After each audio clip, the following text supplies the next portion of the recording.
welcome to Primetime News live from the newsfirst Centre in Colombo. I'm Madhushka Balasurya. I'm Stephanie Lazarus. Now, the Maldivian presidential election, which was shrouded in controversy, is scheduled to be conducted tomorrow. But will the election go ahead as planned? News First Ramesh Irugabandara, who is in Male, the Maldives, will bring us more on this situation later on in the news. But before that, let's take a look at the headlines. Headlines on News First at 9. Many parts of the island experience gale force winds accompanied by rain. Met Department warns of a possible increase in wind speeds in coastal areas. Traffic OIC of Galevala salted. Survey conducted on mineral deposits in the northwestern and central provinces in the country.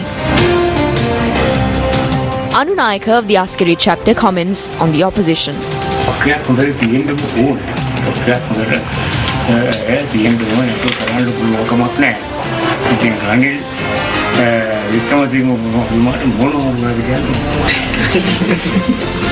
First at 9. Stephanie, looks like the weather has been acting up again. The low pressure zone that has been developing in the deep seas of the southeast of Sri Lanka may result in showers and thunder showers. That's right, Madhushka. The Department of Meteorology warns that wind speeds in the deep and shallow sea areas from Galle to Pothuil, Vamatra will reach up to 80 kilometers per hour.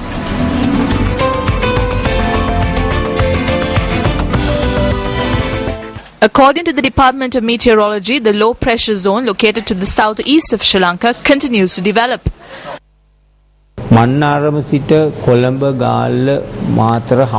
Showers or thunder showers can be experienced in the sea areas from Mannar to Galle via Colombo, Mathura and Hambantota towards Pothuil. This situation can be experienced especially in the night. Wind speeds in these areas may reach up to 80 kilometers per hour. Therefore, sea areas will be rough and dangerous.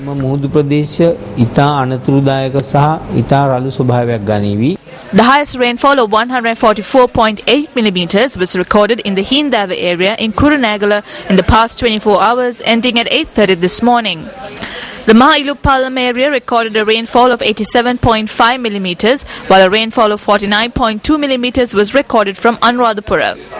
A rainfall of 42 millimeters was recorded from Nuwara, and the Department of Meteorology said that catchment areas too experienced rain last night. District Secretary of Nuwara, DPG Kumarasuri, warned motorists to refrain from using the Nuwara Hatton Road at night owing to the risk of landslides. He added that as road construction is taking place, it is dangerous to travel on this road at night. He requested motorists to use the Gampala Nuwara Road and the Badula Valimada roads as alternative routes. Meanwhile, a woman was killed when an earth embankment collapsed onto her house last night in the Galbada area in Kosgoda during heavy showers. The tragedy took place at around 8:30 last night, and the deceased was 88-year-old Lianarachige Emanona. Gale force winds that swept across Anuradhapura damaged over 20 houses in the Asarimat Gama, Kahagolava and Ihala Kahagolava villages. Wap Full Moon Poe Day marks the offering of Katina Chivara, or new robes of Buddhist monks who observe Vas, or the rainy retreat. Yes, it was also on a day like today that the boar sapling of the Jaya Sri Mahabodhi tree from Emperor Asoka in India was placed on a golden bowl and dispatched to Sri Lanka. Lord Buddha, who observed Vas for 3 full months in the heavenly abode of Thautisa, visited Sankasapura in Dambadiva on a Vap Full Moon Poe Day as well. It was on a Poe Day such as today that the future Buddha Maitri Bodhisattva entered the order, and the appointment of Sariputta Mahathera as the chief disciple of the Buddha took place. According to Buddhist tradition, the offering of the Katina Chivara takes place at the end of the rainy season.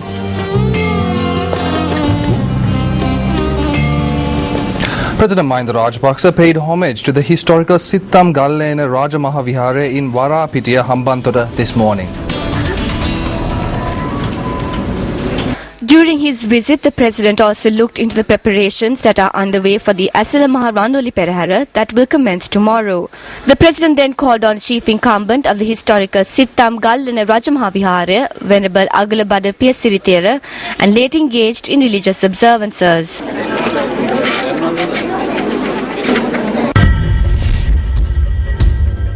පොල්ගස්වල ගෑවින එකයි මහා ලොකු දැලක් වගේ එකක් එල්ලගෙන ළමයි බය වෙලා එහෙන් ඉන්නේ. දැන් ඊයේ ගියා අදත් ගියා මොකද්ද කියන දන්නේ නැහැ. එකපාර ගිහිලා ඊළඟ පොඩ්ඩක් ඊටහැන් යනවා.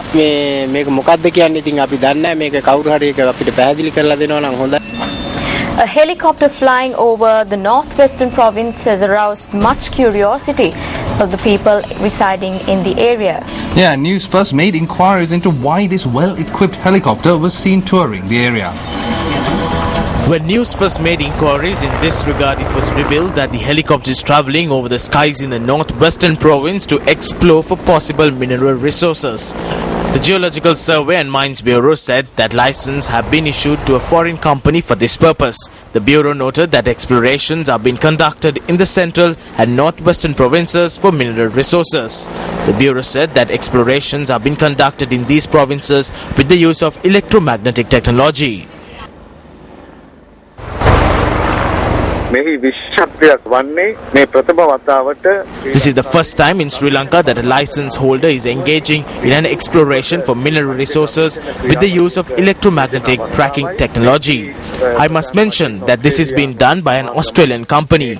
The data obtained through the research will be sent to Canada and the results will be sent back to Sri Lanka. The aim of this survey is to explore for graphite deposits in these areas of Sri Lanka.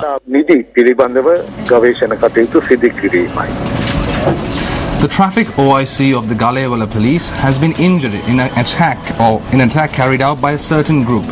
According to the police, the traffic OIC is currently receiving treatment at the Galewala Divisional Hospital. Sub-Inspector Tushara Hemachandra, traffic OIC of the Galewala police, who was on his way home after work, was attacked at around 6 last evening.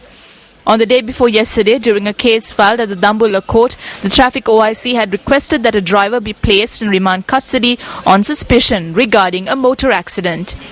The police say that the brother of the suspect, who was angered by this request, had together with a group assaulted the traffic OIC in the Galewala area. People from outside the city do this to us. They threaten us and assault us.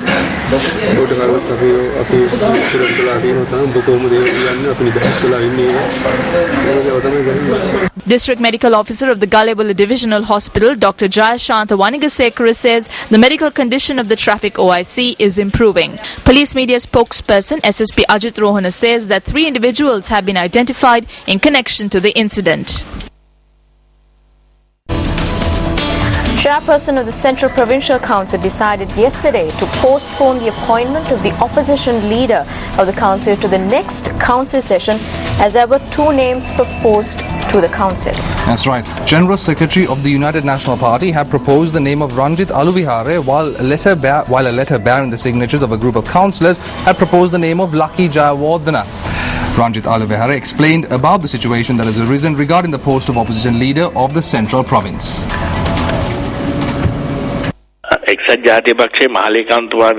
The General Secretary of the United National Party had informed the Secretary of the Provincial Council that my name has been proposed by the party for the position of Group Leader and Opposition Leader.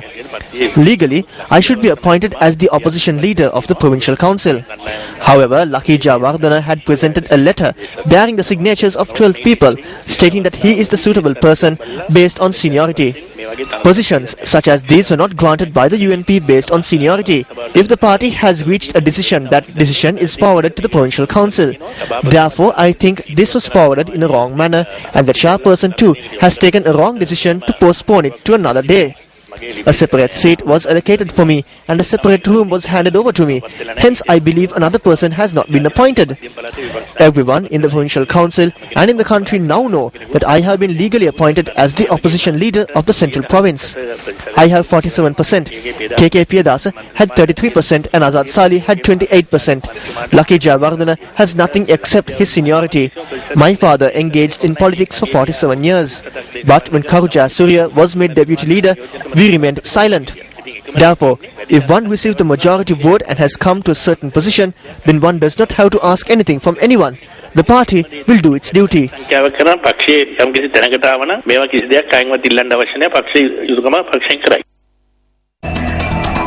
The Anunayaka of the Askiri chapter of the Siam sect, Most Venerable Gale Gama Sri Attadasi Thera, commented on the opposition yesterday. The Most Venerable Galgama Sri Attadasi Thera made this comment when he was visited by Deputy Minister Lakshman Vasanta Perera.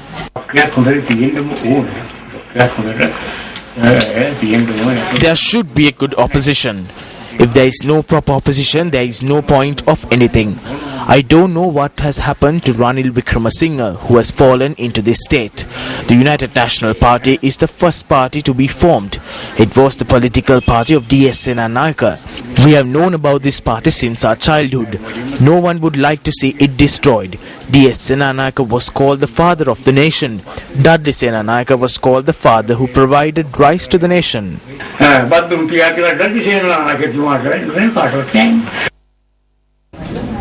Now it's time for the newspaper cartoon of the day.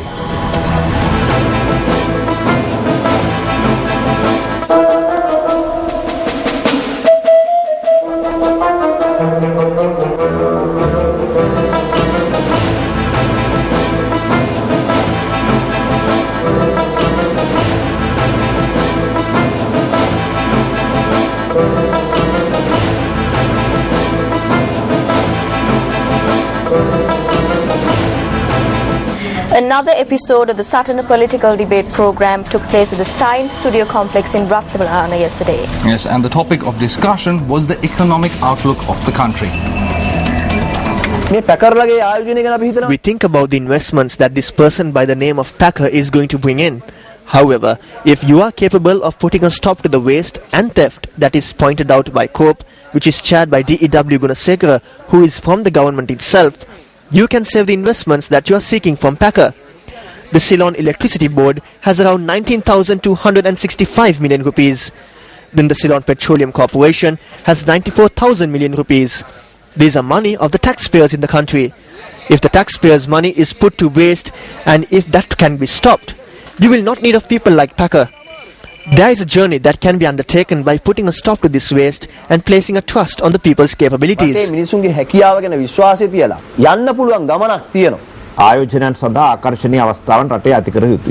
Opportunities need to be created in the country for investment in order to strengthen the economy.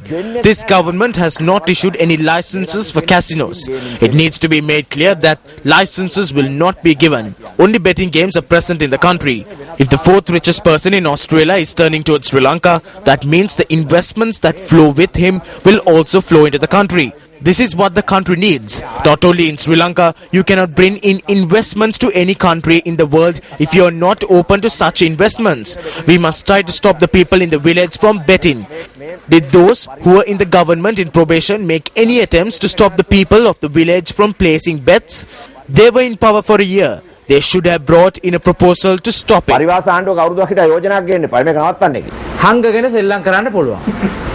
You can play hide and seek. Everyone is aware that casinos are set up and licenses are not issued. Who are you trying to deceive? Who is trying to be deceived? We should be ashamed. The minister is asking, what did the JVP do back then? Because you couldn't do anything back then, we are doing something now. Can there be such debates? What are the systems in place in the country to determine the economic development? I can say that we have experienced a setback. We are trying to move fast and bring in a lot of dollars. What did we achieve by losing what we had? We celebrated World Children's Day recently, but that was the day the biggest violation against children took place. The grade 5 scholarship examination results were released. The children are sold for money. What are these results? We cannot simply talk about production. There needs to be a change of attitude in the country. That is why I spoke of education. This program needs to move ahead via education. But our education is weak. We do not appreciate the nationalism in education. nationalism